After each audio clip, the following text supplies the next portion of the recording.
This is another one of the synthesis sessions, and the intention with these is to go back over the last few months. I think it's probably been 3 or 4 months of content that Voicecraft has produced since we last did one of these. And just for context for anyone who's listening, we're roughly going to be speaking from the episode that Tim did with Cadell on the Theopolitical up to the Ian McGilchrist episode, which was released recently. And I went back over the last week and went through most of those episodes and kind of just sat with that. And I just want to bring in some fairly loose frames and then just sort of see where we go with that. And the intention being synthesis, but also kind of welcoming whatever's sitting in the unconscious around this and the field itself. And sort of just, yeah, I think it would be cool if we can take some of what was spoken to and maybe bring that to an edge of sorts. So there were sort of two pieces for me that I wanted to bring in. One of them was really just this idea of these seed forms or these seed form networks that are emerging online, and maybe the way in which this, what we've been calling the revolutionary subject, is situated inside of them. And what I was kind of feeling through a lot of these episodes was, I think Studebaker kind of said at one point, and I'm probably paraphrasing, but in some abstract sense, money is in charge. And there was kind of, I think, Daniel, you might have acknowledged like this need to try to redirect some of these flows into these networks. But there was the sense that like the networks are nested inside something that in one sense might be dead, and if not dead, just like deeply unconscious.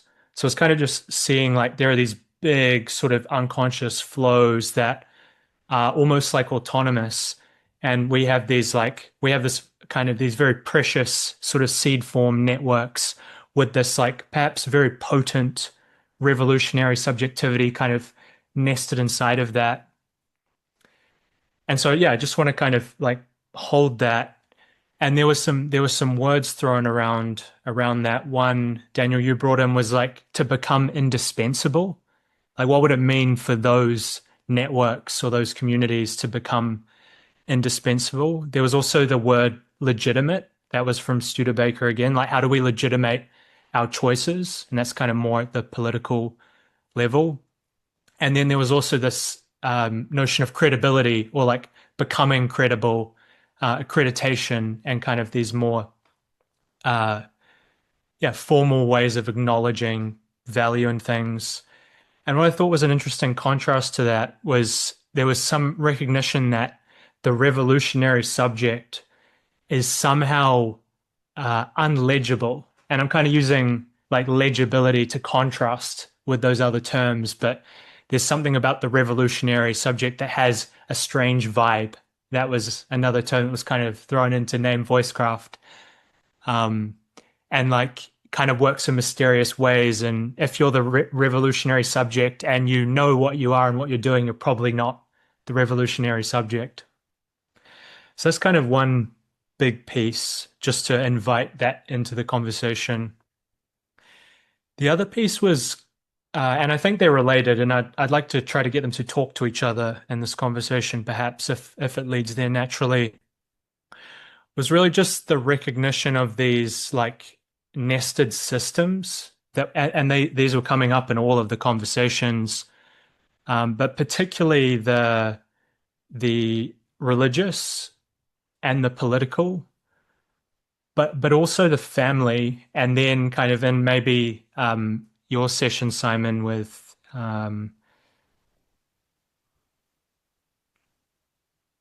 blanking on names, but the one about presencing the revolutionary subject. There was this sense of like the multitudes contained in the revolutionary subject and the kind of the internal family. So really this sort of the stack of the internal family, the religious and the political. And I think a theme that was very present was the way in which these layers or these systems are bleeding into each other right now. in a way that's unhelpful. Like we have to grapple with the theopolitical, in Cadell's words, and then Benjamin's kind of pointing to the way in which the political is sort of, because if the political is the domain of intractable disagreement or choice, if that isn't resolved, it's sort of bleeding down into these lower layers. And so I think in some way, like attuning to right relationship across those layers is sort of responding to the question of how do we make our networks indispensable and how do we make them legitimate, is sort of like working with those layers with the revolutionary subject at the center. So yeah, that's the initial frame, and I'll just invite you guys to go wherever you want with it, and maybe just, yeah, whoever feels like they have something to say off the bat can jump in and we can go from there. I appreciate everything you said. I've been thinking a bit. Forrest has that wonderful triplet, and I know he brought it up as well, on change, cause, and choice, right? Where nature is changing, cause is kind of the mechanic, and he's been saying that we really need choice, right? What's very interesting is I think this capacity for choice that he's pointing at is tied to this question of the revolutionary subject. But it also begs the question, and I actually think it also is tied to a question that Tim was bringing up with McGilchrist on this idea of the intuition. What is intuition, right? Like, what is the relation between the right and left hemisphere? Now, what's very interesting is if we ask the question, okay, by what standard do we make a choice versus an actual choice versus think we're making a choice when really we're simply acknowledging the end of a causal process? Because that's actually different, right?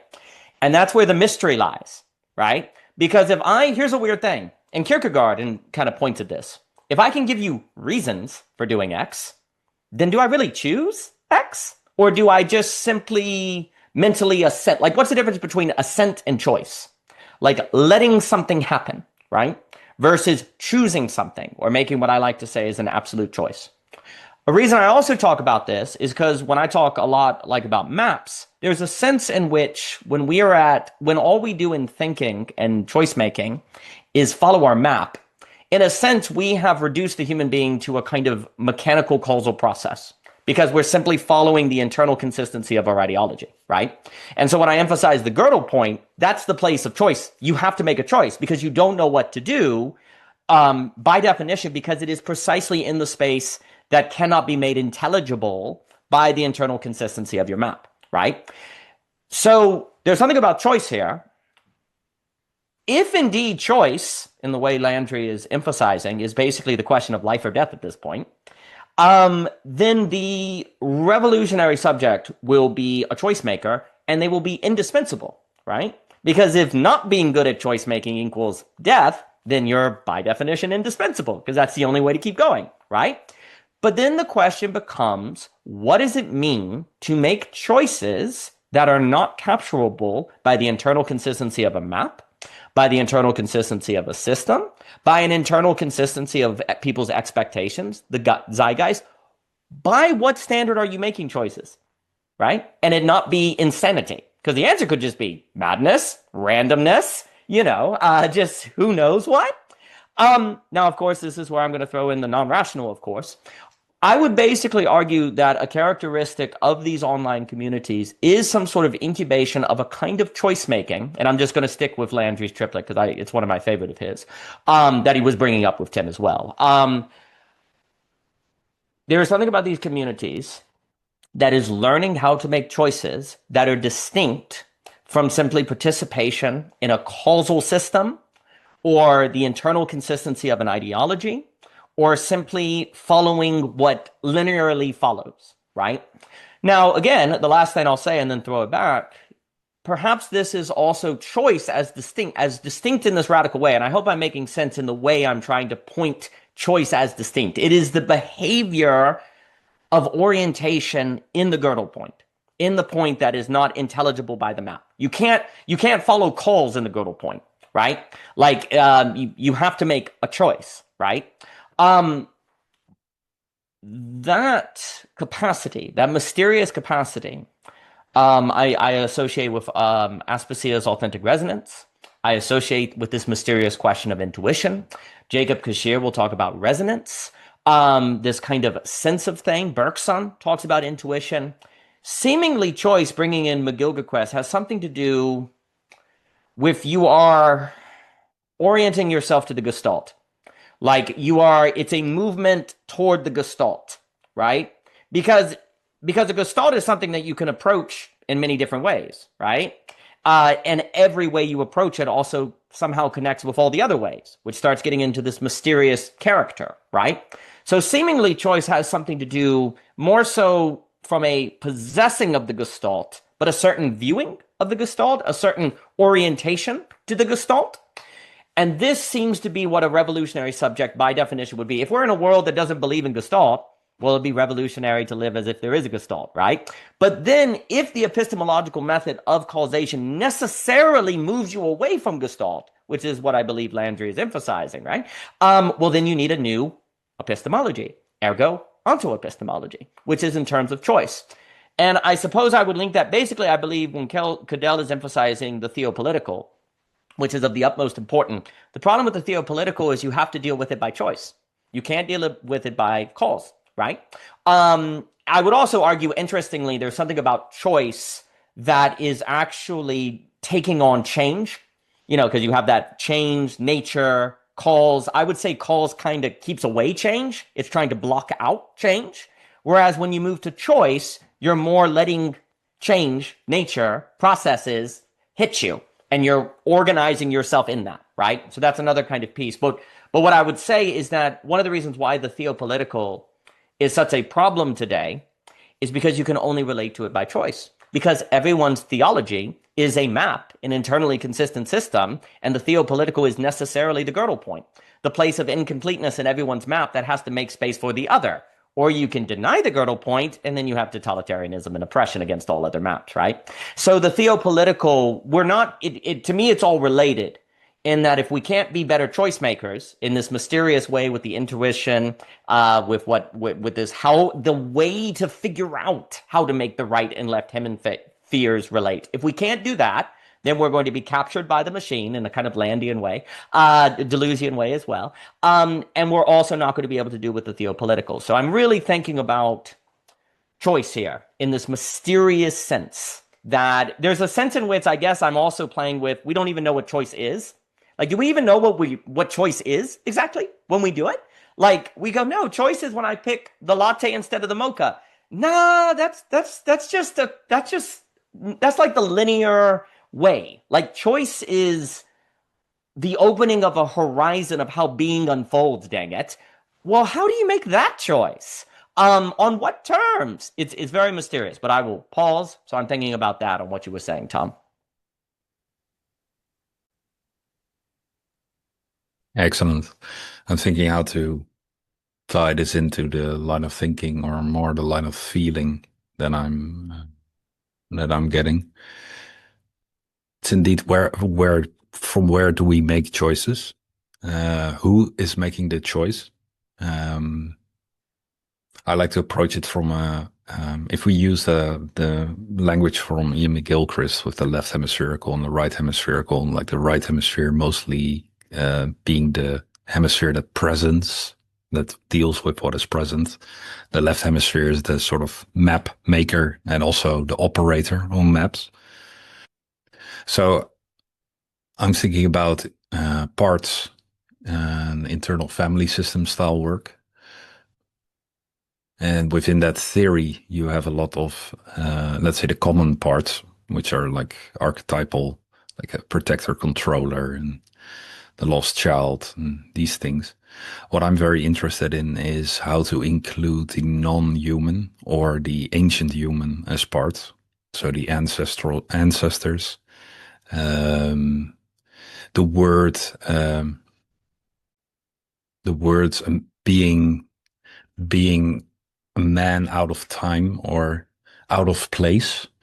I think about the revolutionary subject and talking about strange frequency. So on the one hand, to be able to observe choice is to be present enough with a, let's say, wide enough aperture that you can actually see the choices. And what the left hemispherical map dominated world, let's say, and all these systems of control, they are pushing for a worldview that only puts you in a sort of narrow left hemispherical focused on a point, and then you choose between points, where if you are in this broader, wider orientation, this presence, you can discern many paths.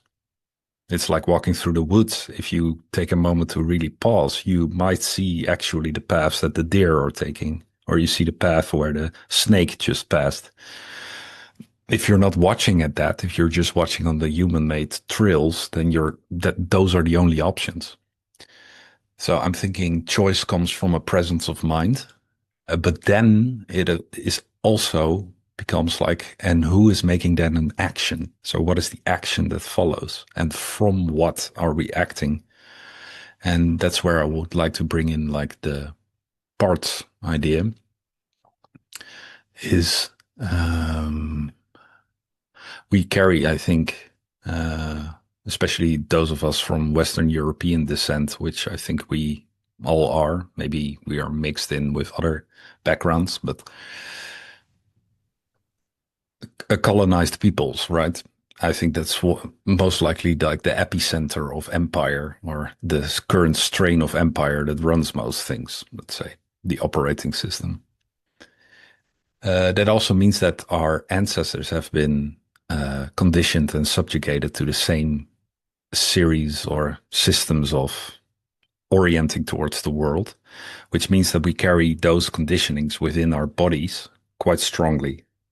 And those are very powerful. That's often, it can also bring a lot, this way of orienting towards the world and organizing. But now we're in a space where there's too many maps and not enough territory to see. Or there is territory, but there's so many maps caked on top that you need to scratch the maps away to actually see what the options are.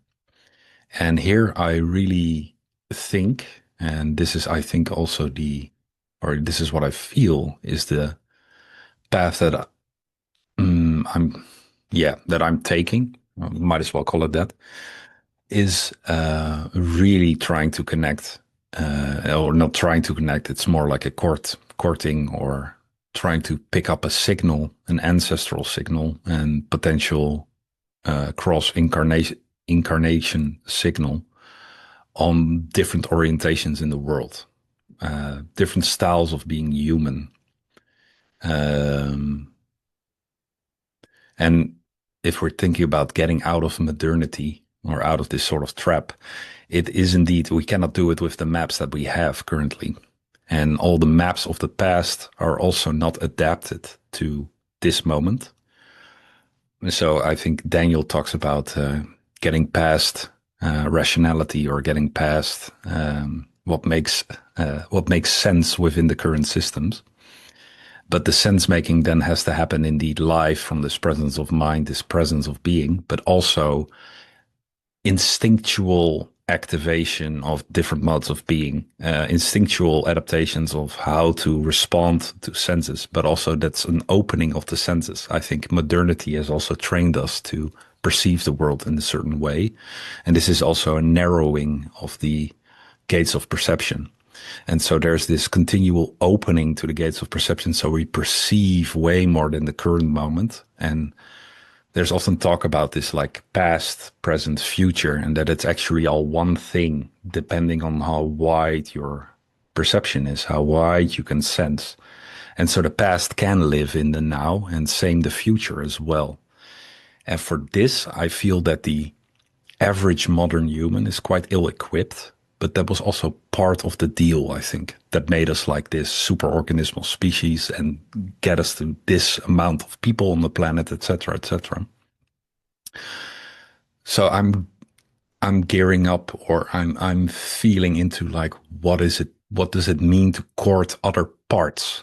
Because you were also talking about the Gestalt, Daniel, but then it also means like the Gestalt is massive. If we use the Gestalt of the human species, as of now, and the human species is incredibly malleable and can present itself in many different forms and ways of being and orienting towards the world. Many of those that we have forgotten, I think. We have no written history of it, let alone a felt sense of it. But we can glimpse those. I think we can access those ways of actually being an individual and in group. And so it's a tuning into presence of mind and gathering up parts which seem to be ready and able to deal with the moment that we are in. And I do believe that we have in the history of the human species, we have plenty of those kind of survivors. I think Homo sapiens has survived most likely many different bottlenecks, and the species that come before that. And so that history is in the memory banks of the Gaian organism. And I think the whole planet is doing this process at the moment. The whole biosphere is doing it. So it's only makes sense that the individual has to, and the collective human has to, as the biosphere is doing it. So it's a way of alignment, I think. And I can't help but think that I only noticed that in my process, touching grass is sort of, it's almost necessary. It's very, very difficult to orient into this broader sense if you're only engaged with civilizational structures and sort of the maps that are created.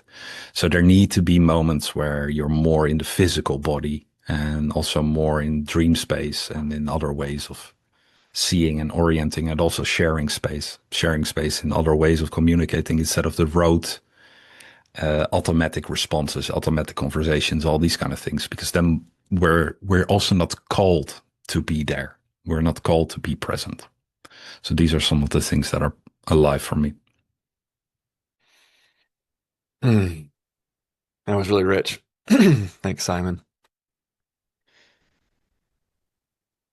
Yeah, when you talked about the opening of the aperture and the fact that our conditioning has locked us in to a certain perceptual frame of reality and a way of relating to reality, even just potentially down to what we're even seeing at all.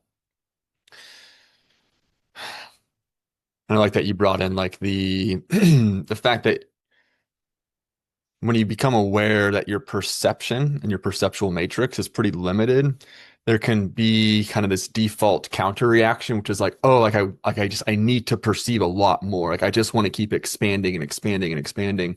And kind of what you spoke to there of like, it's a certain point, like, that's not helpful either, right? There's kind of that sweet spot of like, what can you actually hold? And I think the process, so there's like the state, like what state is your perception is, what state is your relationship with reality in, and there's also like what process are you living within that's transforming that, and is that transformational process going to regulate itself, that's going to help keep you in that sweet spot, which is going to be very specific to each person. It's kind of a very N of one type of thing. And that to me, so if we talk about choice and kind of the emphasis, OG, you're kind of going with choice and the causal process, like what does that really mean? Like that point of unfolding of reality itself, like that doesn't just see the options, but can actually sense and feel into like what are the more and less aligned options that are actually of service to the whole of reality. Like, do you have that capacity? And then do you have the will to actually, when you can sense that option or those options that are more aligned, even if it doesn't match your preferences or what you think should be, do you have the will to actually move in that direction? And that to me is part of this core transformational process, that you can actually have multiple maps around. And for me, like where I ground down, because there's a notion of choice, and then this kind of ties in, Tom, what you were talking about with Cadell, and this notion of politics and theology and the family and the inner family, right? Like this whole stack, this whole complex relational field it's not just about choice within the individual, but kind of what I hear being emphasized in that is, and kind of what you talk about a lot, Daniel, is no, like we have to make choices together, right? And that becomes this like really challenging thing because we are so in the analogy of cells in the body, right? Like I do believe that different people have different typologies.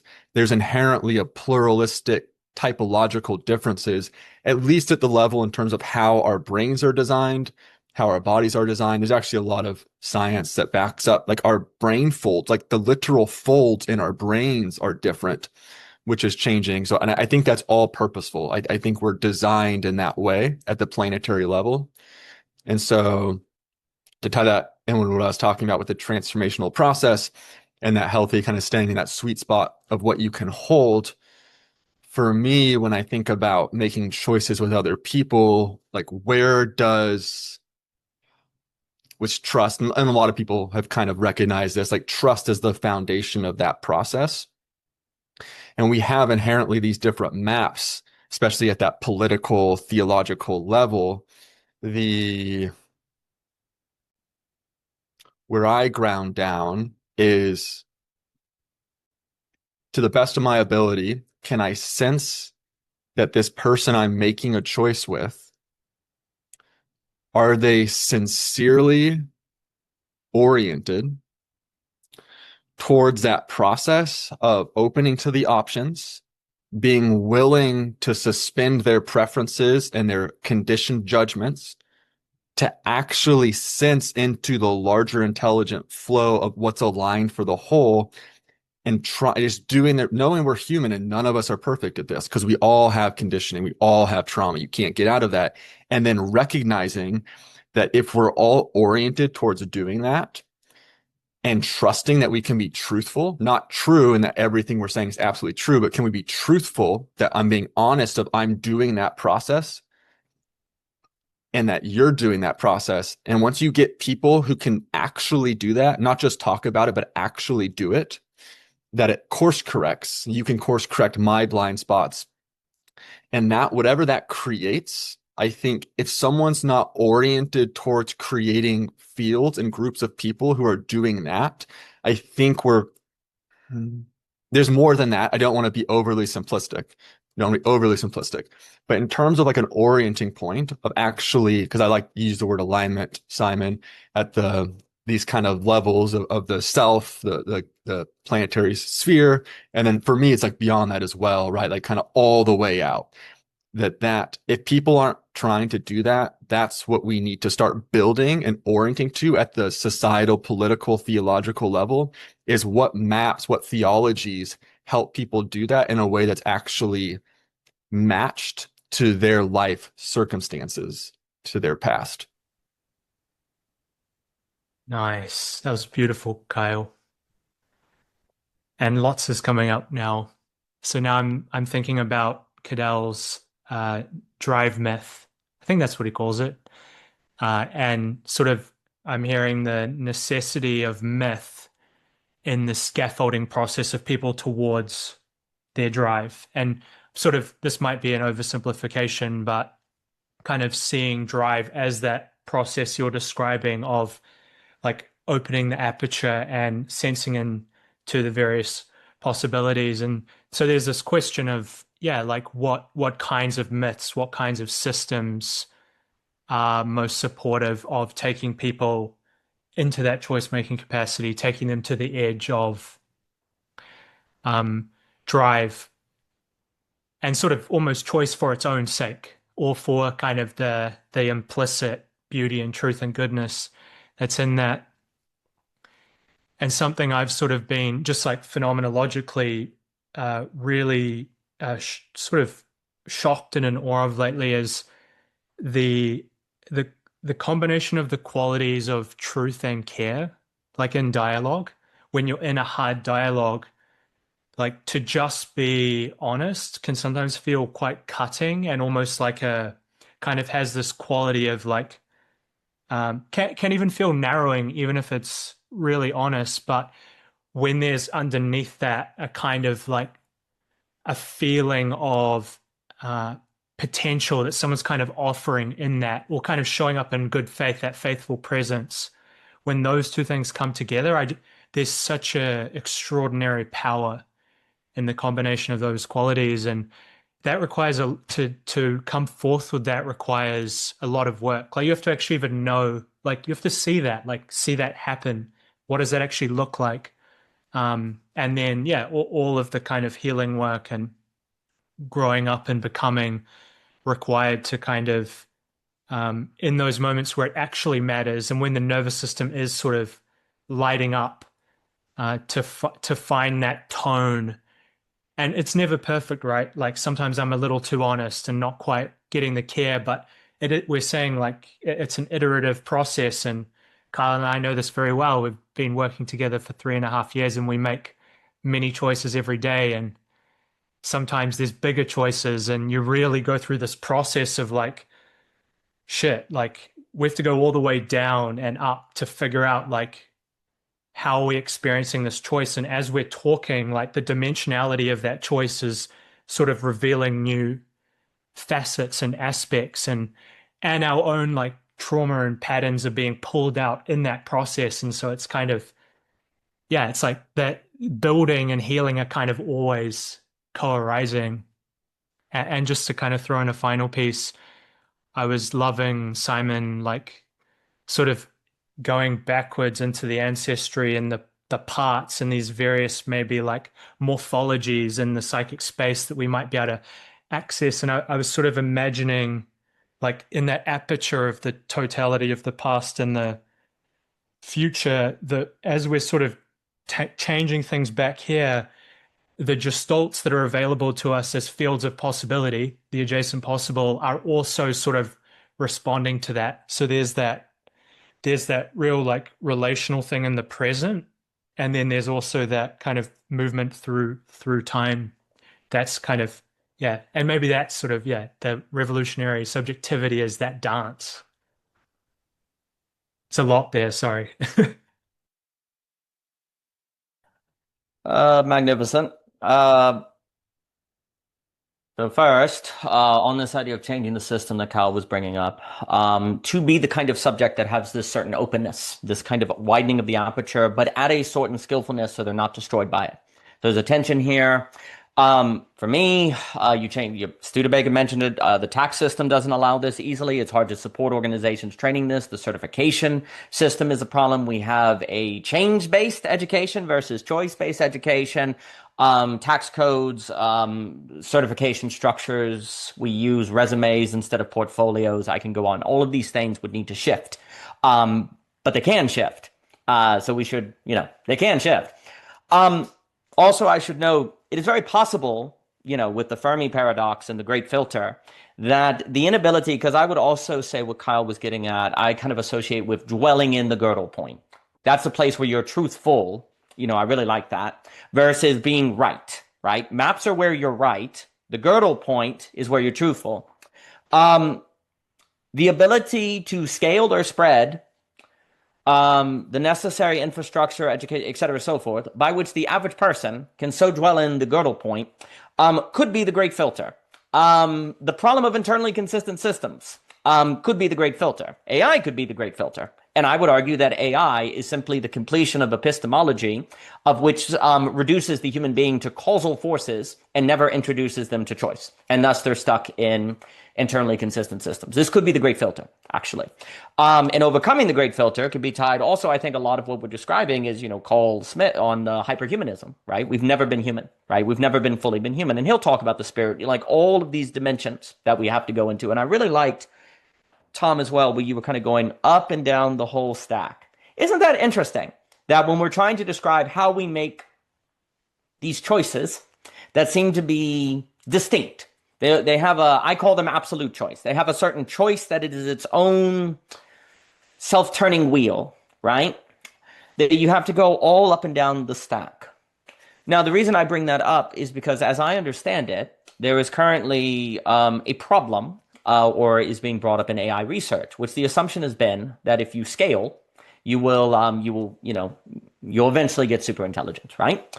But funny enough, some people are pointing out that we need to return to move from the age of scale to the age of research, because all scaling does is give you internally consistent systems and birdie and donkey problems, right? Because if you're trying to make a choice, you can come up with a lot of reasons. If all you have is reason, and I ask you, should you go to Kroger or Food Lion, you'll never make the choice.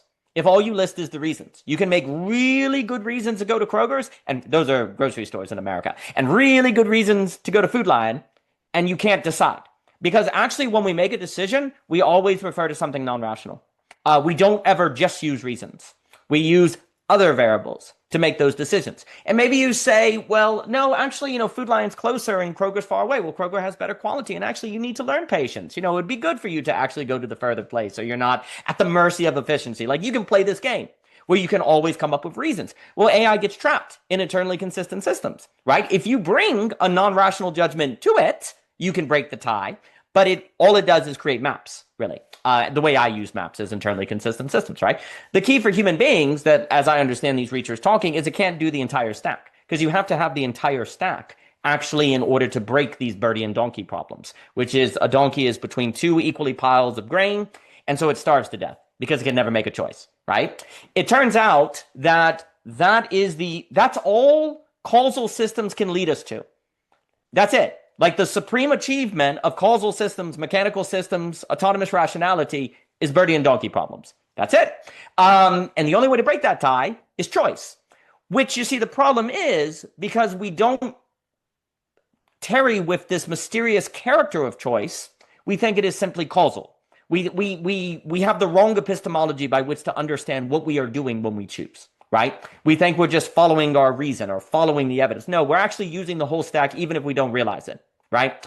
And that's part of the problem is we've actually always been using the whole stack, but we disown it. So then that creates pathology and confusion and all sorts of problems, right? Like, if there is a gestalt, you're always already part of that gestalt, even if you don't realize it, right? And so that creates all the kind of pathologies. The other thing that comes to mind, I have so many notes, is that the problem with the theopolitical, people's theopolitical differences, as Cadell talks about, are non-rational differences. And we're stuck in causal epistemology by which to understand those non-rational differences, so we're screwed, right? The epistemology to understand theopolitical differences is choice-based. It's more on the choice side, the non-rational side, the full stack side. So the problem of the theopolitical, which I think Tim was also alluding to, how do you get the Christian, the Muslim to have the interfaith dialogue and it actually work, right? The answer, how do you bring all of these things and it actually works, right? Well, that's going to require people to be able to handle non-rational differences, which by definition means they have to change their onto epistemology to understand that human beings do entail a full stack when they make decision making. Well, we don't even buy that. We don't even have that way of thinking. So we can't understand the very terms of the difference between the theopolitical. And if you don't even understand the terms of the difference, how can you talk about the difference, right? And so it becomes a giant mess. There's a funny way in which, in a sense, perhaps there's a hope, and it makes me think of what Simon was saying of the dead internet and the cocoon forcing us to strengthen our wings and take flight. Is that it is precisely because we're at this intensification of the problem of internally consistent systems to the point where it looks like a Fermi paradox, basically, a great filter, that may pressure people and motivate people to take serious, say, looking to the ancestors, looking to the shaman, looking to these traditions, when before they may not have, right? Because it seems like nothing else is working, right? So there's a hope in that, but it is going to require people understanding that we don't simply know how the world operates via rationality. It is a full stack. All rationality ever does is get you into birdie and donkey problems. Now, perhaps there's a great use of rationality in determining what piles of grain are equally sized. Because let's say there's 100 piles and 98 of them are smaller and not as tasty and not as good, right? Reason is great to go in there. The left brain goes in there and gets rid of all of those and says they're all dumb. But here's the problem. You come down to 2. And now you're done because you still starve to death. That's kind of, I guess that's a way to frame, and I've got too many notes. Because I want to talk about love, because this seems to be what opens the horizon. And actually, you can't expand a horizon that you don't love without it destroying you. Which I think Simon was, if it's too much of the gestalt at once, it destroys you, right? So you have to, you're only destroyed by something greater. You're only not destroyed by something that's greater than you and that you cannot comprehend that you love.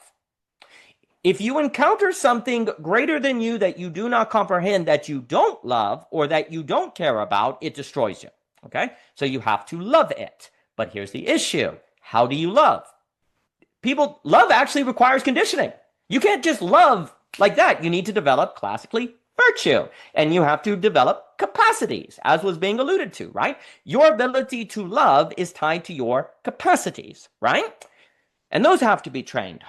So there's something, but to stop what I was saying is that, like, the history of the Enlightenment and all of this, or the rise, you could say the rise of rationality, was extremely useful in removing the 98 piles of grain that were not as good as the final 2. The problem is it can't take us over the finish line. That's the problem. But since it removed 98, it seems like it could. I mean, look at all it did. It gave us running water, and look at all the technology. It got rid of 98 of the piles. Surely it will be able to get rid of one more, and then we'll know what the best of all possible worlds is. Surely. No. Theopolitical is the revelation that, yeah, you remove 98 piles, but there's 4 left. And and people choose different ones, and they have to relate. And how did they even make those choices? It doesn't make any sense, right? That's the problem of internally consistent systems. That's when what you're left with are 4 equal piles or 9. And yeah, you remove 2,000, but you've got 9, and that's enough to kill us all. That's enough to destroy us all. All you need is 9, and you're done, right? That's where we are, and we cannot deal with this problem unless we go full body, full stack, etc., so forth. I'm going to save the rest here, but I've really enjoyed this. Lovely, Daniel. I think I'm sort of feeling into that, and I want to continue on that thread. You brought in love and brought in access to the full stack. I can share somewhat of my personal experience over the last, I think, 7 years, but probably most of this lifetime. It's a process of what I feel is a slow incarnation and partial incarnation. And I noticed that a lot of people are blocked already at the throat and are mostly inhabiting their head and are somewhat floating above. There's distrust of the heart. So people can also sink down and then be at the heart, but then there might be a blockage at the solar plexus, at the diaphragm. My experience, particularly recently, and this is what I've been sort of focusing on, is I can wake up with the sensation of being almost flinching in my body, so that it feels like my body is fine, but my field feels like it's almost trying to crawl out of the body. And so mornings are almost like a meditation, often a meditation of seeing if I can sort of sink into the body. So there's a conditioned fear within the body. And well, you can map that in different ways. You can think about what parts of me are very fearful of my presence, are fearful of a presence of awareness, and are flinching from it. It can also be that my presence is fearful of inhabiting parts of my psyche, of my gestalt, parts that are living in me. To be able to love, you also have to be able to trust, I think. And trust was already brought up earlier. I think a lot of people don't trust even their own bodies. So they don't trust their instincts and maybe don't trust their own hearts. And I think many people are in different stages of this ongoing incarnation, wearing the human bodysuit, and all the legacy that comes with it, what you inherit from the particular bloodlines of your parents, what is still alive there. We use the word trauma, but I in general just use conditionings. So those are ways of orienting in the world that were adaptive at some point. So they were adaptive to potentially dangerous situations like, let's say, a world war. You need to adapt to an environment like that. But what I'm also thinking about is trust and love. It wasn't too recently, so like in the last century, the sort of state-approved way of rearing children also involved things like, oh, you can operate on babies. They don't feel pain, right? Without anesthesia, you can do that. No, it's good to have a child cry.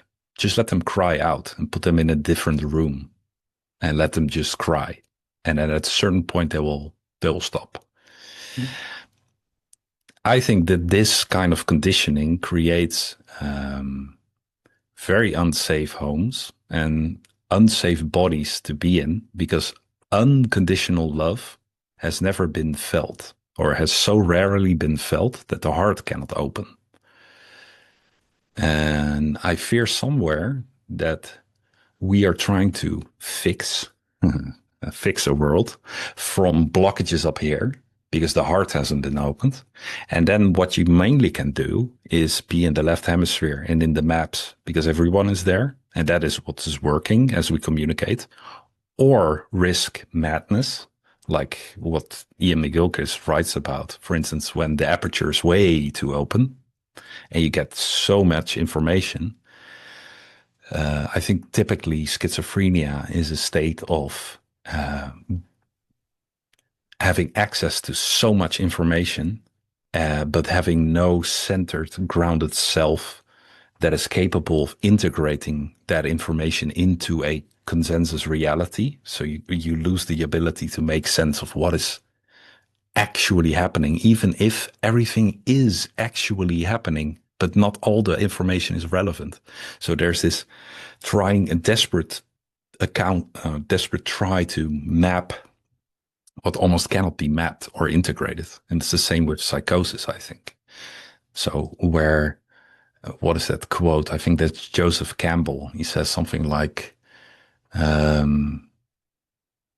the mystic swims in the same waters in which the madman drowns. So I think without access to the heart and without access to the instincts, so the gut, it is incredibly difficult to orient ourselves towards a life-affirming future, or a future that makes sense, because we need that groundedness and that access to the full stack. But for that, we need to cultivate trust, nervous system regulation, and unconditional love. And it can be very difficult.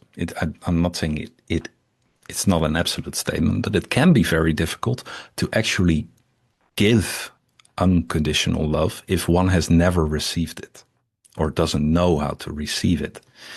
And so that is something that can also be cultivated.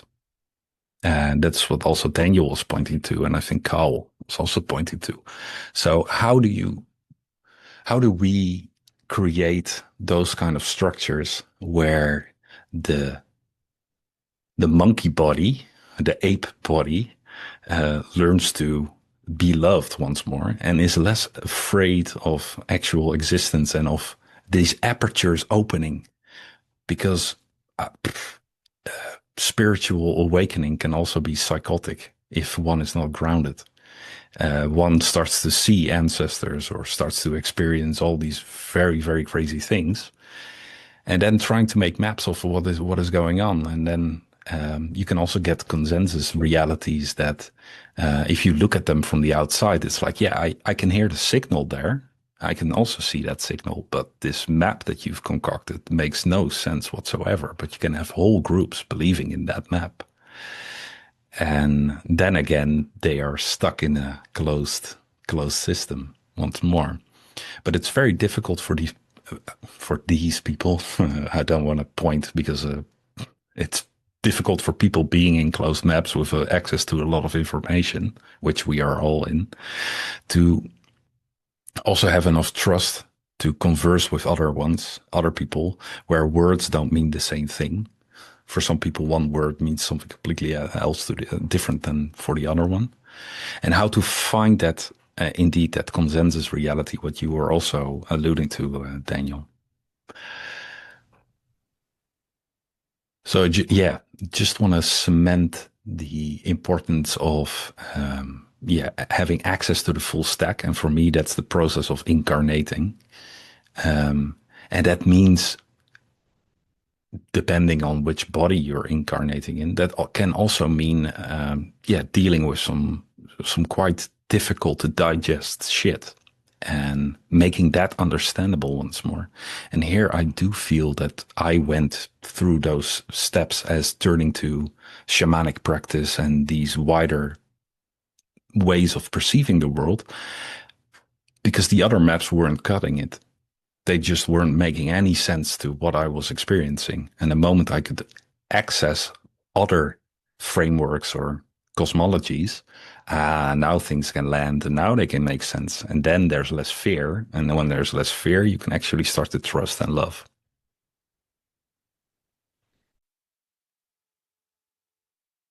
Yeah, that very last note about when there's less fear, you can start trusting and loving.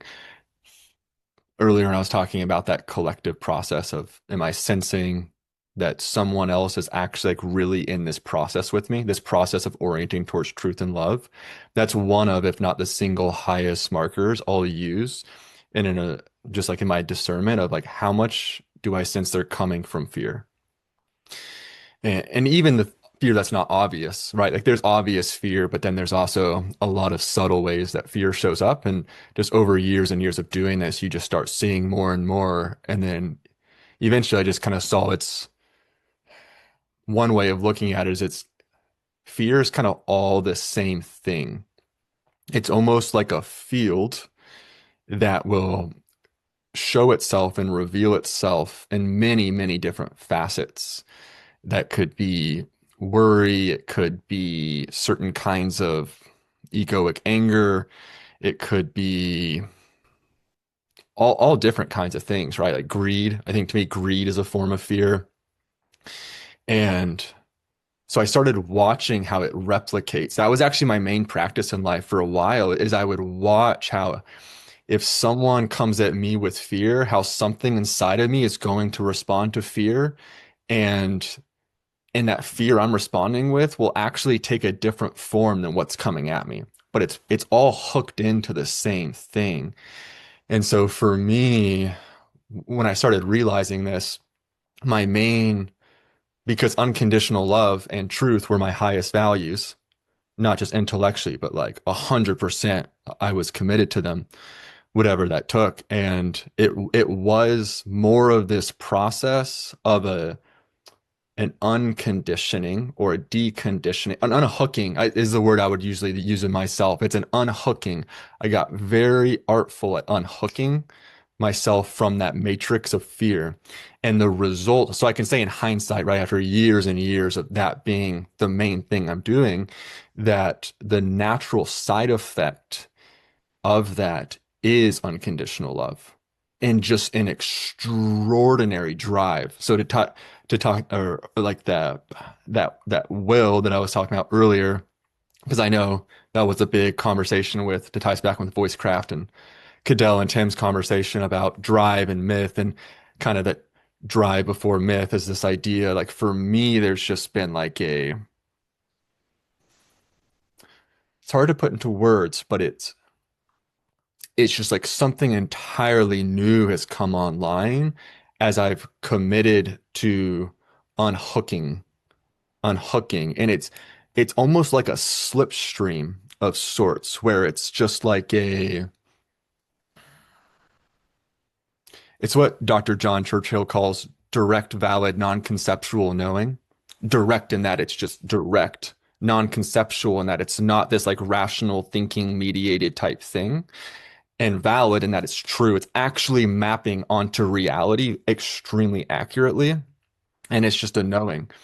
And it can show in different ways. Like it can be thoughts. It can shows up differently in different people. But so that to me is like this one of these teloses that I don't know what the plural of that word is, but that you actually are kind of that in my life I'm orienting towards. And that to me is it's what solves that wicked problem. For me at least. It solves the wicked problem of the that we have these very different theologies and these very different ideas around politics. And I think you did a great job of bringing this in, Simon, and pointing that like what's happening, at least what I see playing out at that level, it's very stuck. It's very intellectual. It's very propositional. It's very identity based. It's like your identity gets fused into these ideas. And if you haven't learned to unhook from that, because those ideas themselves grew and crystallized out of a consciousness that was perceiving from fear. So if your worldview and ideas are crystallizing out of that, and there's nothing wrong with that, I think it's an evolutionary kind of necessity, but I do view this fundamental phase shift in this sense of something wholly different comes online naturally. This is kind of for me the effortless idea. Like in one way, it requires effort and discipline and commitment to unhook from fear. But then the effortless part is what flows from that. And that to me is the love and the wisdom. Yeah, that was beautiful again, Kyle. Sort of two directions. So one of them is more of just like a curiosity around the nature of drive and participating in a field where multiple drives are active. Like, is drive, sometimes I almost feel like drive is inherently um, different. Like drives are inherently different. That's why they're drives. They're sort of like unique streams. Let me just try to, there's something here. There's an object. So something about like the political, and I really like Studebaker's definition of it being about intractable difference or choice. I think that's a really clear definition. And then if I'm thinking about like myth, I'm really relating to that as a kind of coherence. So there's the internal consistency of it. And so I'm kind of wanting to relate those two concepts of like the political and the religious and drive and myth. And it's these moments where you're in like, and I think Kyle and I have experienced this, like you're in co-creation and you're both driving. And of course there's some myth infused in that. And you kind of reach a point where what seems like the way is there seems to be an intractable difference there. And so we can kind of go to our theologies and try to like, justify that. As we've kind of been saying, like we can kind of give all of these coherent reasons as to why we're going the way we are. But ultimately, like, yeah, like, is that where the political comes online? It kind of feels like on one level you can go to the political there and you can legitimate that choice in various ways. And there's different ways of doing that, right? Some more authentic, some more strategic. But I guess there's also like, I feel like we can maybe even drop like, is it below the theological and into like, is it love or is it like spirit? Like a place where, and it is that moment where those drives clash, is that really just like a necessary pressure cooker where the adjacent possible that unites the drives hasn't yet been sort of envisioned, and so you kind of go into this like it's almost like a furnace of possibility together, and you kind of have to hold it as the kind of pathways through start kind of reordering, and then hopefully something happens where they kind of they through the heat they kind of, I don't know, merge or yeah, but that to me is like that's the moment.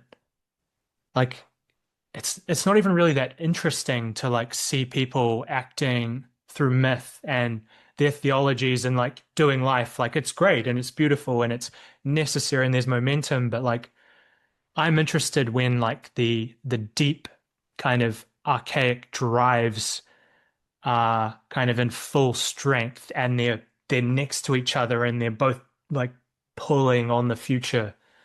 I feel like that's what the revolutionary subject has to contend with. Like we're not trying to create some system that we can all just be happy inside of. We're trying to figure out how to like play and maybe even fight together. And like, yeah, just a final piece. Tim made this like very sharp distinction in one of the calls where he kind of called out difference for its own sake versus difference with potential. And those for me are like, those are like very meaningfully different. And you can get lost in infinite difference for its own sake. But difference with potential is the kind of like, that's where we come alive. Like, and yeah, I think once our system can hold that, like that is life living at the creative edge, at the edge of intensity. Well, I really appreciate this discussion because I think it's getting at like it. The issue is with the issue with difference with potential is it costs you something. It costs your ego, costs your ideas of how the world works, costs you that security of not jumping into those psychotic waters that also the mystic is in or risking it. It costs you something. Which then means you have to face fear. And I really appreciate that emphasis of Kyle on facing fear. If there was just one practical piece of advice that you could give everyone on planet Earth, like just one and nothing else, and I do think it's very practical, is make decisions based on what will force you to face a fear. And do that. That alone, I think, is extraordinarily transformative in the subject that arises.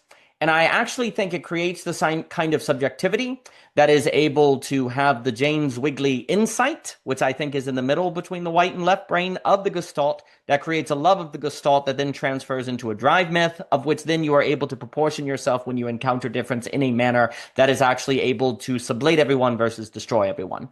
Now, that was a lot right there, but that one little piece of advice, because to make a giant claim,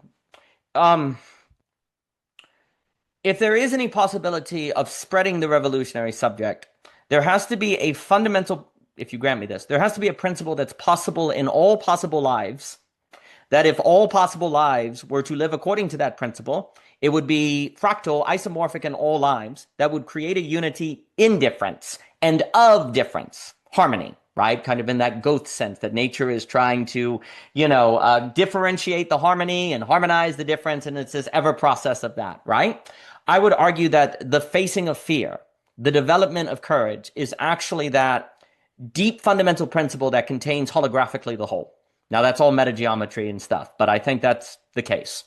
C.S. Lewis has this idea, and the great Anne Crawford, who's an extraordinary education thinker, she was bringing this up as well, where Lewis says something like, courage is the virtue that activates all the other virtues. It is the virtue that activates all the other virtues. But that would mean fear is the vice that deactivates all the virtues. And fear is the vice that activates all the vices. Oh, shoot. And I think that's true.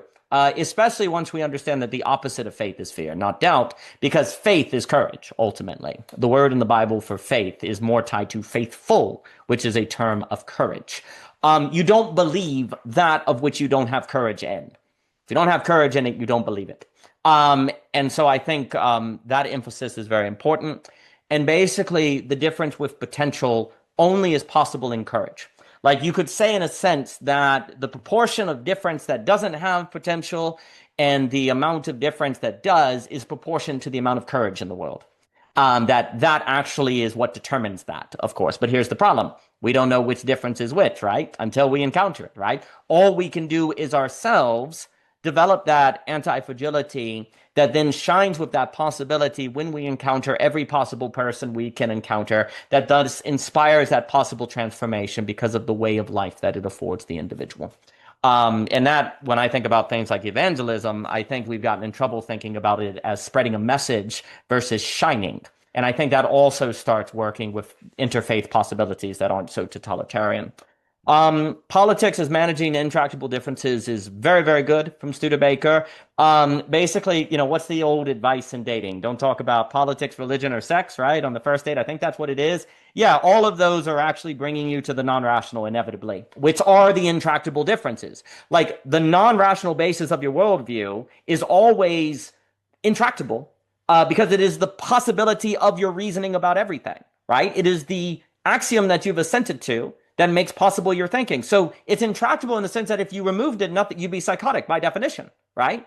Because nothing would make sense, okay? So this is the problem. The mystic, the waters that the psychotic and the mystic both are in, is an ability to hold their axiom, if you will, their non-rational, in a manner that they're loosening their grip on it, is ultimately what they're both doing. They're loosening their grip on it, right? So if you want the mystical, which I would associate with the revolutionary subject, you have to loosen your grip on your non-rational without dropping it. Michelle has that idea that I use all the time that's so good of, you're holding it, you drop it, and you hold it with an open hand, right? So you've got to hold your fundamental axioms, your map. You could even just ultimately say your map. You got to hold it like this, which means you really could drop it. But you have to be skillful enough. And I would say when you give into the temptations of fear, that is when you drop it. Fear is that is what makes people drop it, right? So then it's like, well, then I'll just hold it. And then so this is what happens. People then become ideological, et cetera, because if I hold it this way, then even if I'm scared, I don't drop it. If I have certainty, if I have a system, if I have causation, it doesn't matter if I'm scared. If I remove subjectivity, it doesn't matter if I'm scared. I won't lose it, right? Or I just say screw it all, and that becomes a psychotic in different ways, and then I don't even have to worry about it because I'm out of the game per se. If I hold it like this, I could drop it. And the way you drop it is fear. That's how you drop it. The only way you hold it is courage, right? Well, then we better spread that, right? So courage is that's the only way to hold something in your hand with an open hand. And it is only when we have a world of people with open hands relating in the way Kyle was pointing at, who are truthful, because you're like, wow, they're holding it with an upper hand. I can trust them not to get scared and thus enable all the vices within them to destroy us. That's what ends up happening. You say, well, they're holding it, so I can trust this person not to activate the vices. Because once the vices get activated, nobody knows what's going to happen because that adds that little drop, right? So when you see people holding it, that creates trust because you say, well, they must be virtuous. Or they must be striving to be virtuous, of course, because it's an ever process with that courage, right? That is the only possibility, to say something very bold, that is the only possibility of dealing with this problem of global pluralism. That ultimately doesn't just, lead to the replacement of our humanity by a mechanical system versus its extension, as Mr. Illich might put it, or call, et cetera, so forth. Also, too, like you were talking there, Tom, about clashing love, like the theory is kind of clashing. Well, that's like courageous people can fight and not hate each other. Like courage also is the only way you can get disagreement that does not become hatred, right? Because you hear, lots of people talk about the importance of disagreement and even fighting and different stuff like that. Well, then they do it and they just happen to never talk again. They just happen to the great dreaded, what I call drift. The drift occurs, right?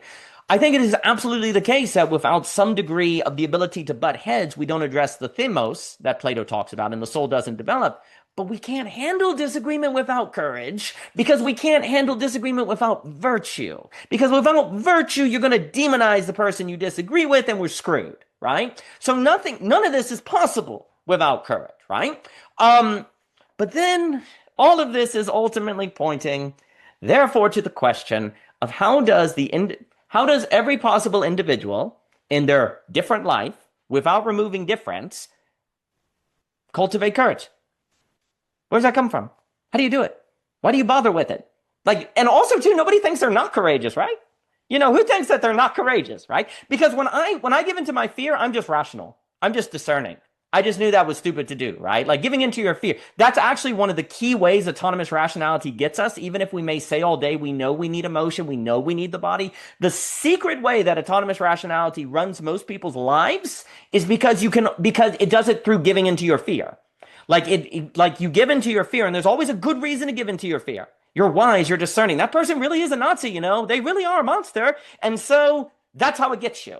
Because you're no longer using the full person to understand the other. You're doing it by reasons. Well, you're done now. So courage, ultimately without courage, you can talk all day long.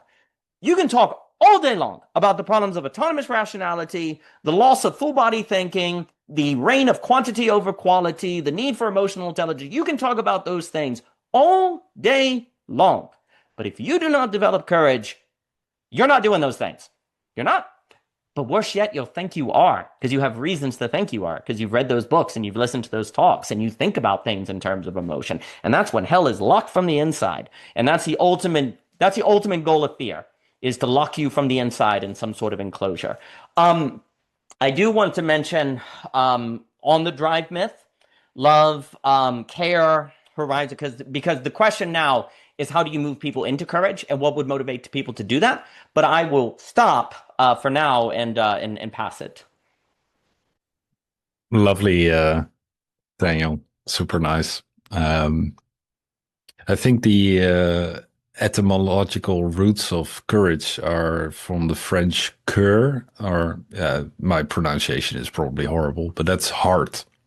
So I think it's already, it says it all, how to develop courage. It's to trust in the heart or to live from the heart. What I'm also fascinated by then, the heart seems to have these differences already inbuilt. There's one part of the heart that is consistently accepting, receiving, and the other one is consistently pumping out. But in that receiving, it's also pulling because it's a closed system. So in that opening, it pulls in. And as it pulls in, it receives pressures into the other one and then pressures out of it. So there are some interesting principles in that. And I was also looking at these imagery of the heart that it's like a vortex in the way it's like one continuous muscle with like I don't know how many neurons. It is also a thinking center. And then the energetic image of the heart. Because the physical heart is an expression of that form. Yeah, I can just feel into that. That's beautiful. It's absolutely beautiful. So it's something to rest in. I can just touch that now. And the strain of thinking that I'm most interested in pursuing in this conversation with you is what Tom was bringing in about myth. Because here, and I have to call it out again. I recommended reading June for Tom, and I'm not going to spoil anything because he's reading it. But myth is very, very important in that series, and why I think so. Lord of the Rings is an excellent mythos to read, and captures like a lot. There's so much in there, but I think June also carries so much. And specifically about this, about the future, about orienting and how to get out of certain structures and what is necessary for that. And without spoiling the the ways one has to go and the amount of effort it needs to get out of myth is massive. And so I'm super interested in what kind of myths are we courting, and are we courting something completely new? Because the last century, I think I'm not an expert, but what I think Hitler was doing with the Nazi party, he was courting a myth. Mussolini was also courting a myth, an old myth structure, and that is like calling in something ancient from the past, putting it in the present, and like a invasive species. and having it run virulent into the population. And well, the Third Reich didn't last so long, right? And so it's very wild. And here with AI, I was talking to this with Tim. I think what we're doing with AI is potentially courting and awakening. And here, Lord of the Rings is excellent, of course. It's the dwarves that dug too greedily and too deep, awakening the Balrog, finding ancient evil deep in the earth. We're creating this synthetic intelligence system from the time that most of the life on this planet was inorganic, right? What was the relation between inorganic life and organic life? That transient state is is the old pantheon. Is that are those happy with the new pantheon, with the new gods? Are we not awakening Chronos, something like this? And so I'm thinking like, yeah, there's something old coming back with AI, old in a new form, and I'm very, very curious what sort of the intentionality there is, or the intensity of that. And then at the same time, I'm thinking like, what is then the strange signal? What is the myth that hasn't been written about, that hasn't been reanimated and made to parade around in sort of enclosed spaces, hasn't been domesticated? What is the myth that wants to come forth and move through and, well, animate us? And where is it going? So That's a great question. It's a great question. I also love your question as well, Daniel, about at the end of like what actually leads to courage, what actually cultivates that capacity, like at a very deep level. There's a way, like my mind's kind of visualizing it right now, is like myth.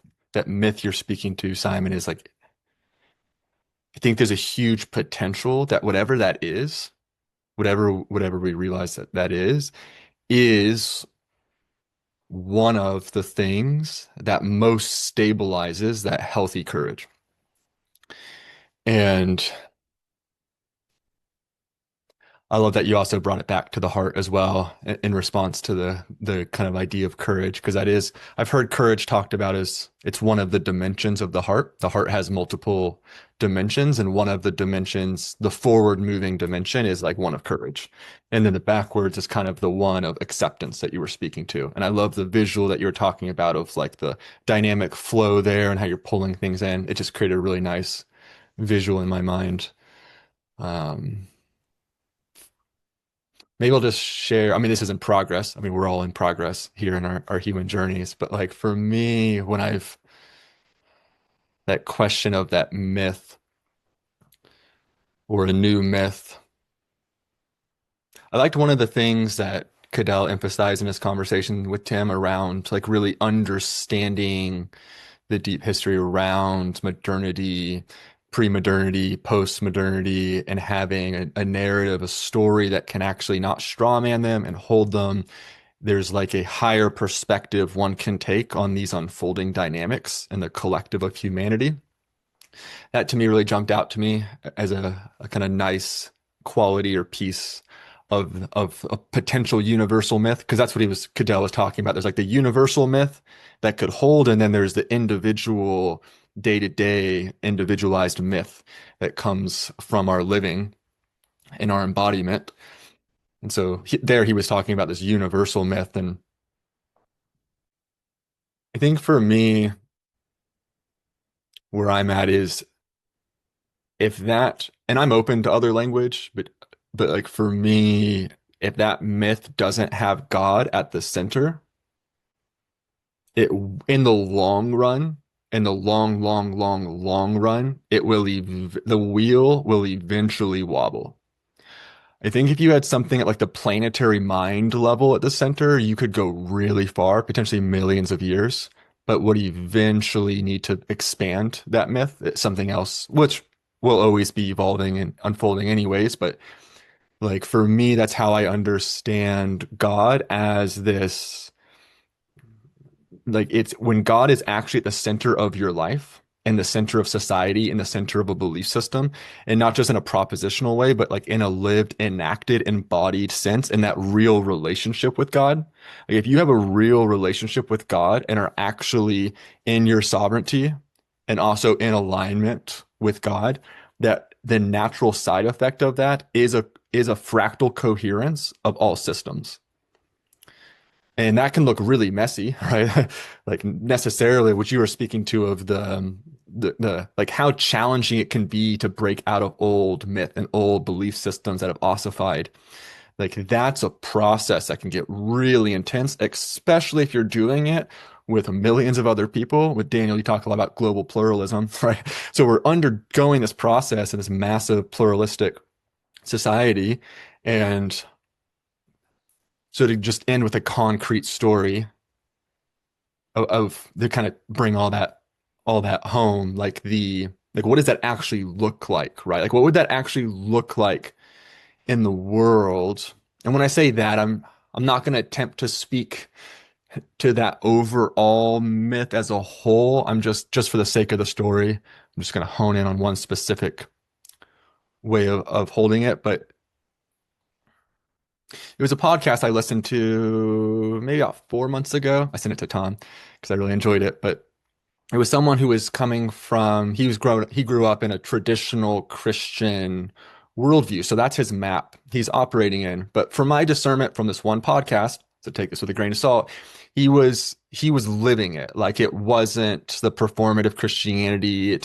He had gone through like a whole process in his life to really get to a deep relationship with God and the Holy Spirit, just to use Christian language, because that's what he was using. So he was a police officer at the time. He's no longer a police officer, but he had a reputation because he had such a strong relationship with the Holy Spirit and receiving direct guidance to do things that were so far outside of the box that they made no sense at all to his superiors. And you can use this story as a symbolic representation of maybe something that could reflect a higher truth, of something that could exist at a higher political, sociological, theological structure, even in the stories taking place in the police department, because there's still this natural hierarchy of there's a police chief that's helping coordinate and like make calls like who's actually fit to be a police officer, who do we need to fire, right? Like real life consequential decisions that's affecting the larger population. Okay, so this guy, because it starts the podcast by he's talking about how he got called in to have a meeting with, I think it was a CIA, some like high ranking federal agent called him in and says, I need to talk to you. And it was essentially to reveal or to go through his portfolio of his career as a police officer and figure out how he was doing what he was doing, because it was just so abundantly clear he was operating at such a different level than all the other people in his department or any other nearby departments. And just in terms of how effective he was as a police officer, mind-blowingly effective. And so we just in this pod, and I won't go through all the stories, right? Because they got progressively more and more mind blowing. But the one he started with and kind of built from there, just to give a little bit of a taste, was he was talking about how like this all cities have drug problems, and there was a large drug cartel that they couldn't, you kind of like cut off one head and two grows back. You can't, and police officers, they know that, like they know they're doing their best, but you're not really getting to the core root of the problem. So he just prayed and just asked God, asked the Holy Spirit, like, guide me, show me what to do in this specific situation. Boom, instantly was told directly in his mind, invite the leader of that cartel over to your house to have dinner with you and your family. And now think about the level of courage, think about the level of relationship he has to have with that voice in his mind to follow that, right? Because to talk like Tom, you're bringing up like the internal family systems, right? Or even his own family. or like that's going to come into like the level of trust that's in the fear that doing something like that's going to invoke in your larger relationships and relating in your life, and then to choose it anyways. And what happened was the gang leader accepted his invitation, came over in one conversation, in one dinner, converts this gang leader to have a relationship with Jesus and become a Christian. In a relatively short period of time, that gang leader came back and dissolved the entire thing from the inside out. And that's just one story. He just builds on this, right? In terms of what listening to the Holy Spirit and that can do. So long story short, right? His police chief was not a Christian. He did not share his same map.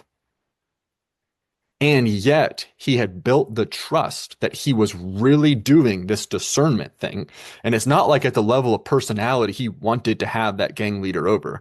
It's not like he wanted to do all these other crazy things. Some of the craziest ones, they were so crazy.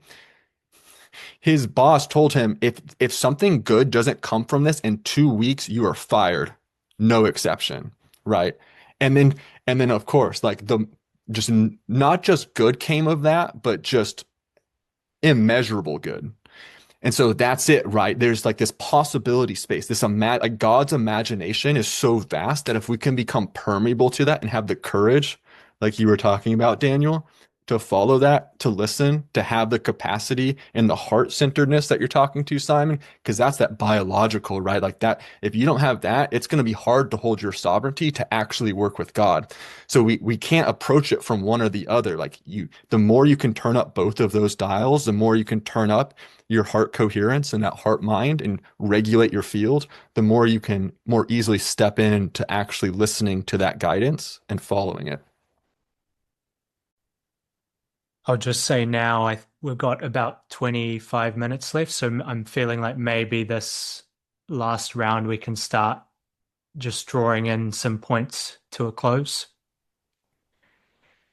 Yeah, I kind of want to, there was sort of two things I want to draw out as maybe future inquiries for whoever really, but one is like what Daniel, you're calling the girdle point, like, and that contrasted to God, like the kind of those two, I don't want to call God a function, but yeah, like I'd love to explore where those overlap and maybe where they're different. Because I feel like that relationship with God is, it's enabling, yeah, the God L point. It's enabling something very similar, just kind of in a much more full stack way, as opposed to Gödel, who's kind of talking more about formal systems. But it's a good metaphor. So yeah, that would be interesting. And that gets into the kind of more apophatic and like thinking more about the way in which like God is creating space as opposed to maybe asserting something. Not limiting God to either of those two movements, but just to kind of put those in contrast. And then the other one is like what you're referring to there, Kyle, as the Holy Spirit and kind of this process you've been articulating very clearly through this call. That contrast, because that for me, I feel there's, you're speaking about it in language that feels like it's tapping into this new possibility space. Like, how can we mythologize that process?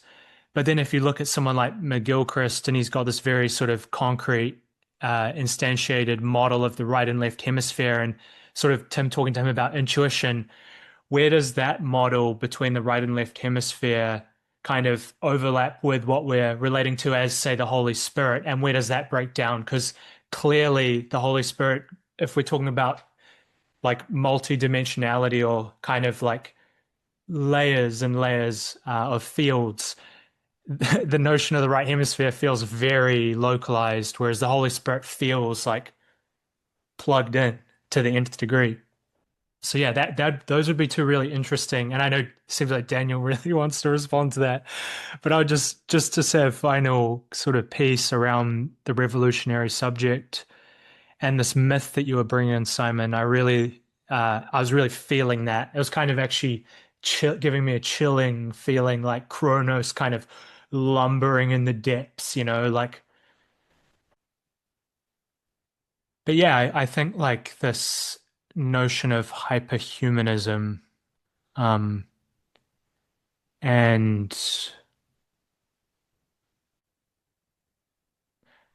yes, so I was sort of feeling we started with these seed forms, and a lot of the work uh, and play you did today, Simon, I felt was articulating. It was almost like a cache in the seed form. There's a this very rich archive of kind of lived maybe prehensions, to bring in that term, or livable prehensions, and yeah, this new myth. And as you were saying, Kyle, kind of like really taking history and kind of steel manning that, and sort of working with these forms in this like very open way, kind of in the way the mystic would. And maybe like that is sort of what the hyperhuman is in some senses, is kind of the aperture opening, and that cache of embodied forms kind of becoming accessible to us in a way where we can kind of like look back and reorder everything, and become something truly new. Yeah, it was a bit rough, but I sense you kind of got the gist. So yeah, go for it, Daniel. And yeah, looking 20 minutes left, so we'll sort of make this our last shares, I think. Okay, wonderful, fantastic. So a few things. First, if all maps have to have a Gödel point, then all maps must have a dimension that functions like God. And the argument is that only God would actually function in all possible worlds in a manner that does not lead to auto-cannibalism. Yes, and I would say the reason for this is because the only way to properly bind something is that of which is apathetic in all possible worlds. So there's two. So first off, okay, there's two problems of philosophy. The greatest problem of philosophy, which we'll just take here as thinking in general, is philosophy, because philosophy deconstructs everything. It destroys everything, right? So you have a problem. You have to bind philosophy. But if you bind philosophy, then you get totalitarianism, because who decides how you bind it? That's a problem of myth as well. Myth binds philosophy, but if you bind it improperly, it becomes totalitarian, right? So how do you properly bind thought is another way to look at this, okay? Only the apathetic. Apathetic binds without binding, because it sets a limit without limiting. Only the apathetic does that. So the question is only God apathetic in all possible worlds? Yes. There has to be that of which is God in all possible circumstances and all possible universes to properly and fittingly bind philosophy and thought and the human in all possible worlds in a manner that does not lead to totalitarian entropy, stable state, right? Only the apathetic binds without binding.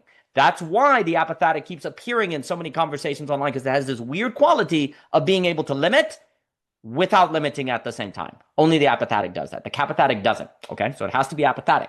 And the issue is things like drive, that is motivation of the apathetic, because no matter what you do, there's more to do. Beauty, you have an experience of beauty that you experience, but there's more left to do. All of these things that are rising to the surface as what these communities are focused on are quality, have a apathetic quality. And the only way to bind, because if you're going to swim in those waters and be a mystic and not be psychotic, that means you're bound.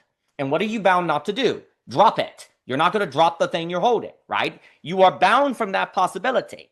But that possibility is what opens up all possibility, like more possibility. The apathetic that binds you opens up infinite possibility in that binding. Okay? So only the apathetic does that. That is the only way to bind difference without erasing difference. And all possible maps must entail in their structure, because no formal system is possible, a dimension of which is isomorphic and in a sense pointing to this reality. And it's simply the question of what will function as your Gödel point. Will it be something like God, or will it be God, quote unquote, right? You make that choice. And a lot comes down to that choice. Okay. So, the adjacent possible. So, the adjacent, but there's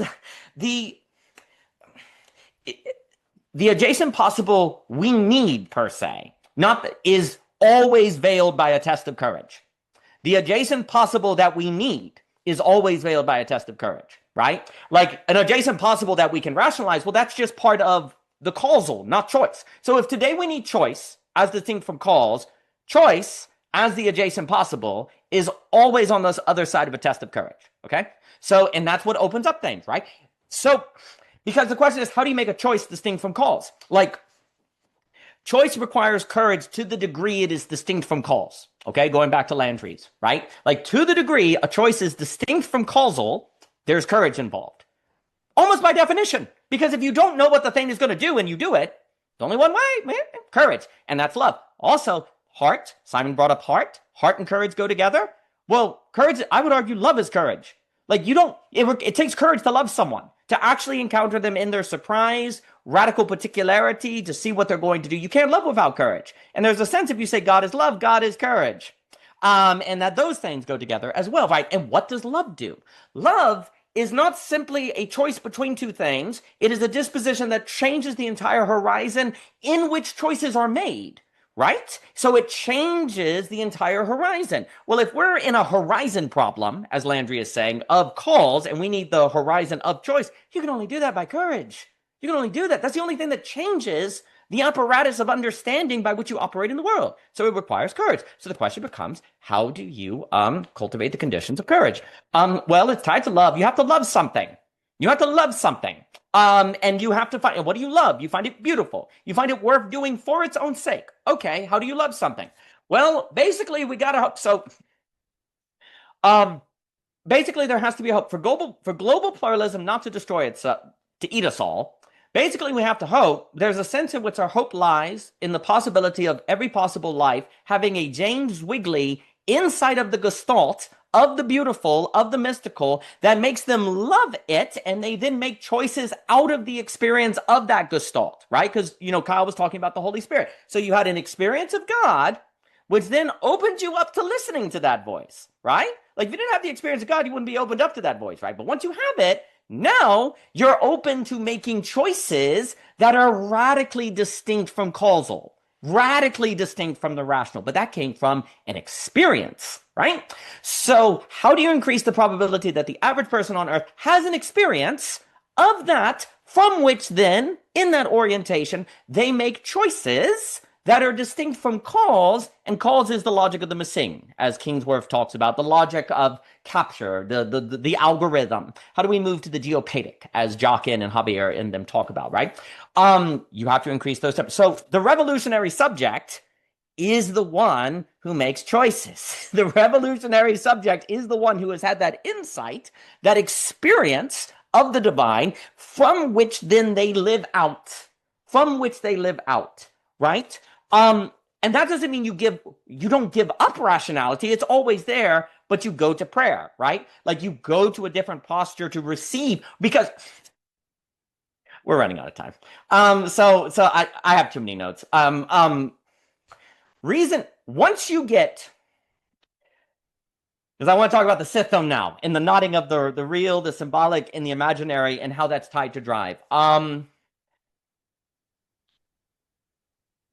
The way that you deal with the right and left hemisphere relationship, you only make them relate properly in courage. Because it is in courage that you have the possibility of an experience of a Zwingli insight, which is like a zero knowledge proof. You experience something that just in experiencing it, is true, right? Well, that a zero knowledge proof, or a zero knowledge experience, is the synthesis of the right and left brain, right? Because if you break it down, you're done. But when you see it, it's true. And you can reason from it, right? So the left and right come together, right? It's a whole zero knowledge proof. A zero knowledge proof in computer science is something that you see, it's true. The very seeing of it makes it true. You don't need any evidence. All the proof is there. It's a zero knowledge proof. You don't need to know anything to know that is true. Just the seeing of it, right? Zero knowledge proof. So it's a whole, but then if you reason about it, it doesn't destroy it. A zero knowledge proof, you can reason about it. You can't deconstruct a zero knowledge proof, right? It's there, right? That's what happens in mystical visions. People of the Gestalt, they have a zero knowledge proof. They can't deconstruct it. Other people attack them. They can't destroy. The only thing you can do, here's the only thing you can do. Forget it. You forget it. How do you forget it? Fear. Fear is forgetting. You forget the thing you experienced. You then operate in that forgetting, and it's as if it never occurred at all because you forget it, right? It's not that you disproved it. It's that you forgot it, that you forsook it. And that's why the religious traditions are like, remember the Lord God that got you out of Egypt, Plato, memory, Meno. It's all about that, because that's your threat once you have a zero knowledge proof experience. It's forgetting, not deconstructing. Well, something that you can't deconstruct, only forget, is the synthesis of right-left brain, right? And that is what your brain is fitted for, is that experience of insight from which you then live your life that is only possible from cultivating yourself according to courage, by which then you meet the conditions of virtue so you can have that experience. And virtue is how you remember it. The point of virtue is not to get a check mark by your name. It's so that you're able to remember the insights that you've had, so that you can live out of them. If you don't have the virtue of which, what did we say? Virtues are activated by courage.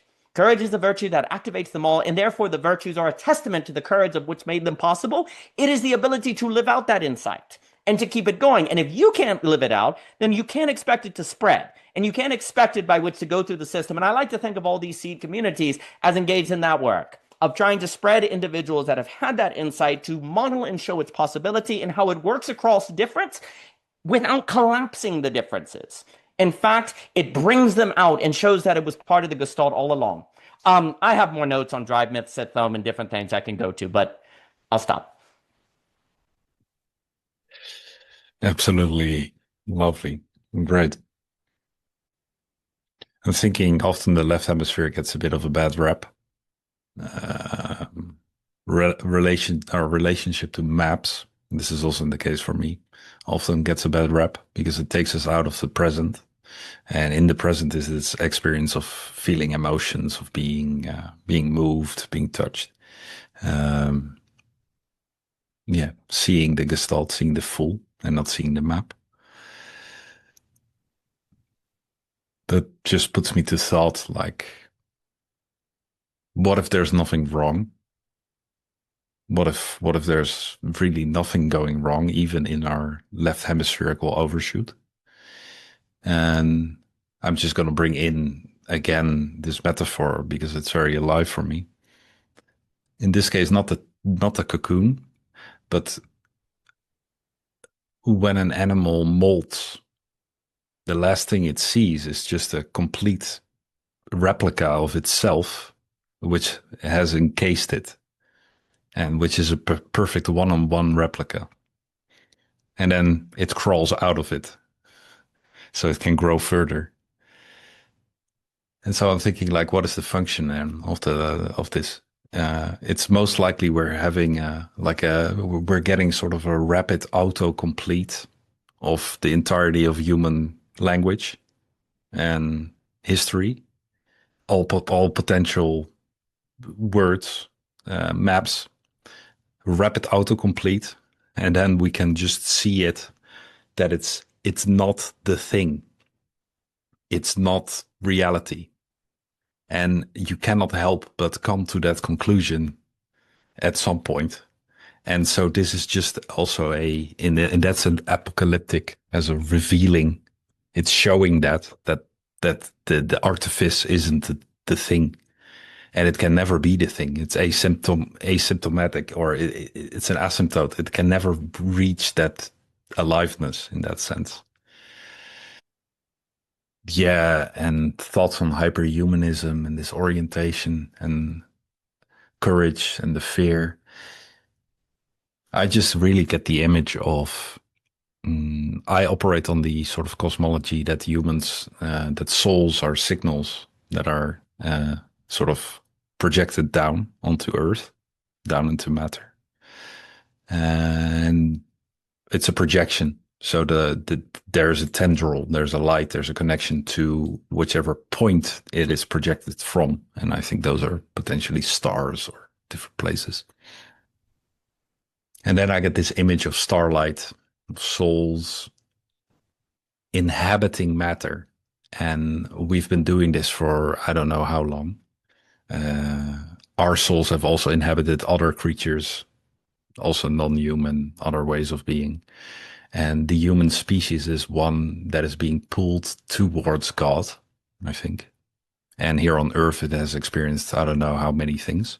And it also has experienced horrific things, as in relationship to nature, as to this planet as being quite hostile, incredibly hostile.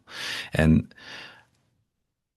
I'm getting the image then of, well, sort of the light coming down and making contact with all those imprints of biological life, of like a child in the cosmos, something quite young, being carried up to trust again. And that is the process, individually and collectively. And that's through love. And yeah, most likely that myth that we're aiming for is something that will just reveal itself, probably when we're already in it.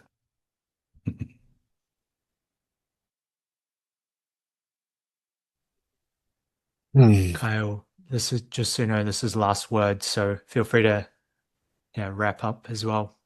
Yeah. No, definitely. I think you usually just have one core thing I'll say. It's actually pretty brief. It's about that myth, and I know Daniel, you talked about Forrest earlier in the conversation. I've heard him talk about there's deep subjectivity and then like the whole expansive objectivity, and those are kind of two poles that our minds mediating between. And in another way to use that language, like the deepest deep self, the deepest subjectivity is like the I am. And then the external is like all the ways that that shows up. And I think really my thought is that the another key part of this, whatever this new myth is what you keep coming back to, Simon, around feeling and experiencing love. And I think part of this myth needs to include not just the love and God's presence from that I am, the deep self, and feeling it from that deep subjectivity within yourself, but then also the realization and the myth that the everything that's appearing can also and is always also holding you. And all the hostility you're talking about, any control over another being with the intent to harm them, anything in that direction is the negation of God. And that only comes from confusion, and it only comes from hurt.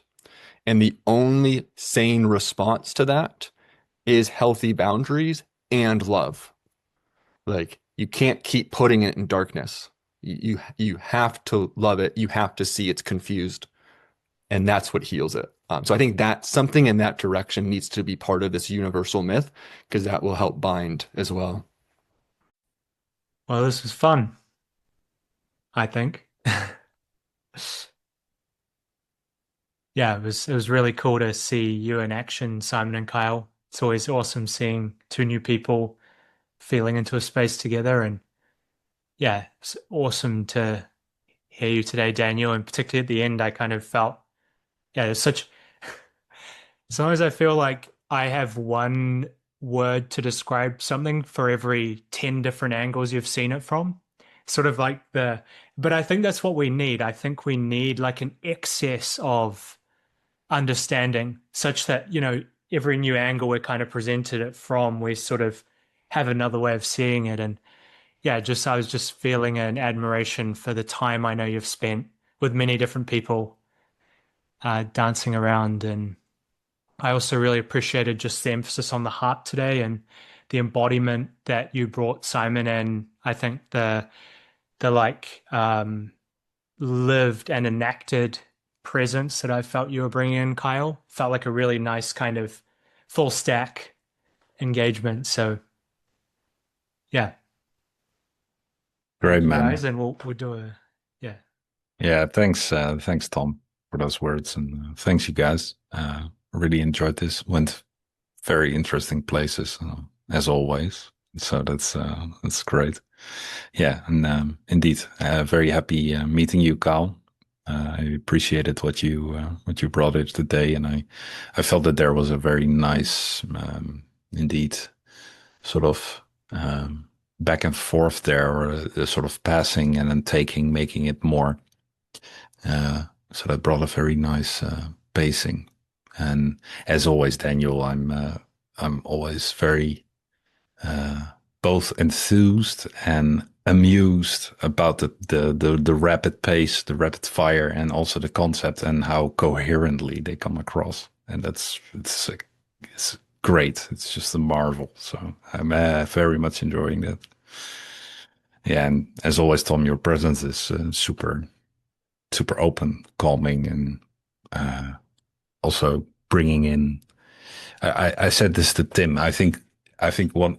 I'm trying to observe like what the talent is there, but often you seem to be capable of just absorbing. I don't know, everything that comes before, and then just sharing in such a way that it transmits imagery more often than not. I'm more often than not getting images when you speak, and that sort of gives me like a total like, aha, okay, he's talking about this. Yeah, so excellent, having fun.